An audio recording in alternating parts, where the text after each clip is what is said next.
Hello నమస్తే, welcome to my channel Dhaniyakula Padma Tulasi. ఈరోజు jeera rice mushroom gravy curry చేస్తున్నాను. జీరా రైస్ మనకి హెల్త్కి, డైజెషన్కి చాలా మంచిది. ఫస్ట్ టైం కనుక నా ఛానల్ని చూస్తున్నట్టయితే సబ్స్క్రైబ్ చేసుకోండి, బెల్ ఐకాన్ క్లిక్ చేయండి. అదే మష్రూమ్స్ గ్రేవీ కర్రీ జీరా రైస్ కాంబినేషన్ చాలా బాగుంటుంది.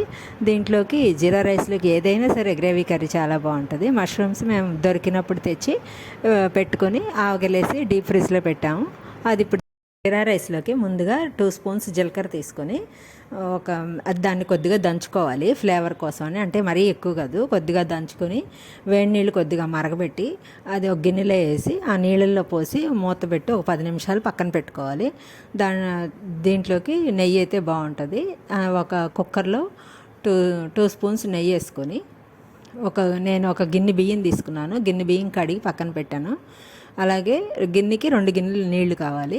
మనం కుక్కర్లో నెయ్యి వేసాం కదా, అది వేడెక్కిన తర్వాత ఈ జీలకర్రలో వేడి నీళ్ళు వేసి పెట్టుకున్నాం కదా, ఆ నీళ్ళు ఆ జీలకర్ర మొత్తం కలిపేసి దాంట్లో వేసేయాలి. అది బాగా మరగనివ్వాలి. ఎందుకంటే ఫ్లేవర్ అలా మరిగితేనే దాంట్లో ఉన్న ఫ్లేవర్ బాగా వస్తుందన్నమాట. అలా మరిగిన తర్వాత మనం ముందుగా కొలిసి పెట్టుకున్నాం కదా నీళ్లు, ఒక గిన్నెకి 2 గిన్నెల నీళ్లు, ఆ 2 గిన్నెల నీళ్లు పోసేసి దాంట్లో కొద్దిగా ఉప్పు వేసేసి మూత పెట్టాలంటే కుక్కర్కి విజిల్ పెట్టకూడదు. మూత పెట్టేసి కొద్దిగా మరగనివ్వాలి నీళ్లు. ఆ నీళ్లు మరిగితేనే దాంట్లో ఉన్న జీలకర్రలో ఉన్న ఫ్లేవర్ అంతా నీళ్ళలోకి వస్తుంది.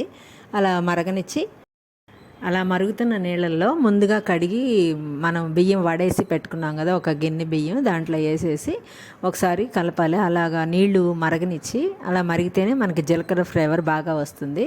అలా హాఫ్ బాయిల్ అయిన దాకా వాటిని మరగనివ్వాలి.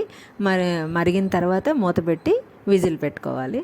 ఈలోపు ఈ సమ్మర్ కదా, మేము రోజు డీహైడ్రేషన్ అవ్వకుండా నిమ్మకాయ నీళ్ళు, మజ్జిగ, జావా ఏదో ఒకటి పిల్లలు తాగుతూ ఉంటారు. అలాగే ఈరోజు నిమ్మకాయ నీళ్ళు కలిపి అందరికీ ఈ రైస్ అయ్యేలోపు నిమ్మకాయ నీళ్ళు కలిపి అందరికీ ఇచ్చామన్నమాట. అందరూ తాగితే చాలా మంచిది. ఈలోపు హాఫ్ బాయిల్ అయింది కదా, చూసారు కదా, అలాగా అయిందాక చూసి దానికి మూత పెట్టేసి విజిల్ పెట్టి 3 విజిల్స్ వచ్చిందాక ఉంచాలి.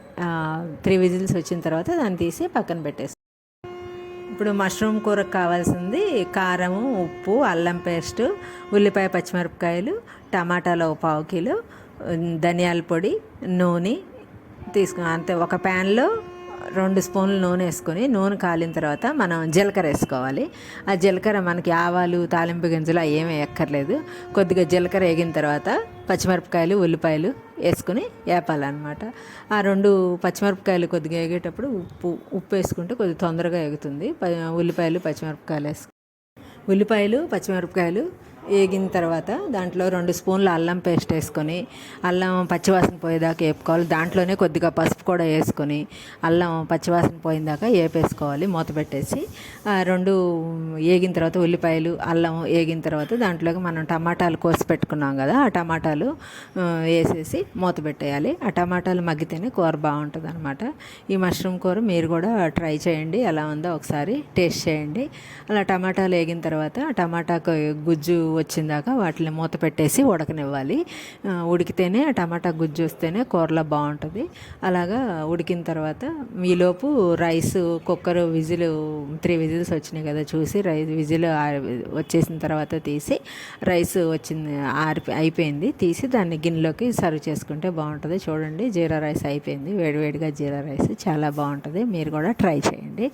అలా దాన్ని తీసి పక్కన గిన్నెలో పెట్టేసుకోవాలి.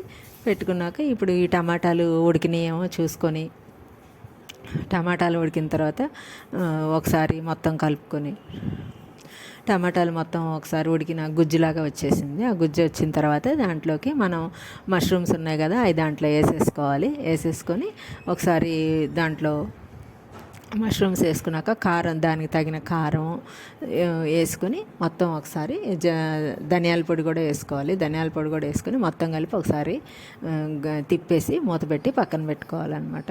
కొద్దిగా ఉప్పు చూసుకొని ఇవన్నీ వేసుకొని ఒకసారి కలిపేసి పక్కన పెట్టుకోవాలి. అలా పక్కన మూత పెట్టేసుకుంటే టమాటా బాగా ఉడికి గుజ్జులాగా వస్తుంది. తర్వాత దాంట్లోకి మనం ఈ కూరలోకి పాలు ఉంటేనే బాగుంటుంది అన్నాం కదా, ఒక గ్లాస్ పాలు తీసుకొని పాలు కూడా వేయాలి. పాలు వేసి దాన్ని బాగా కలిపి కొద్దిగా దగ్గరికి అయిన దాకా ఉడకనిచ్చి దాంట్లోనే మనం కొత్తిమీర కొద్దిగా ఉడికినాక చూసి ఏదో ఉడుకుతుంది కదా బాగా దగ్గరికి, అలా ఉడికిన తర్వాత దాంట్లోకి ధనియాల పొడి, కొద్దిగా కొత్తిమీర వేసేసి ఆ కూర ఒకసారి ఒక 2 నిమిషాలు మళ్ళీ మూత పెట్టి ఉడకనిస్తే మష్రూమ్ గ్రేవీ కర్రీ రెడీ అయిపోతుంది. ఈ కూర మీరు కూడా టేస్ట్ చేయండి, చాలా బాగుంటుంది. వెజిటేరియన్స్కి, నాన్ వెజిటేరియన్స్కి ఎవరైనా ఇది మంచి ప్రోటీన్ ఫుడ్ అనమాట, చాలా బాగుంటుంది. ఈ వీడియో కనుక నచ్చినట్టయితే ఎలా ఉందో మీరు కూడా టేస్ట్ చేసి కామెంట్ చేయండి. అలాగే ఈ కూర అయిపోయింది కదా, దాన్ని తీసి ఒక వేడివేడిగా జీరా రైసు, ఈ కూర రైతాతో పాటు తింటే బాగుంటుంది.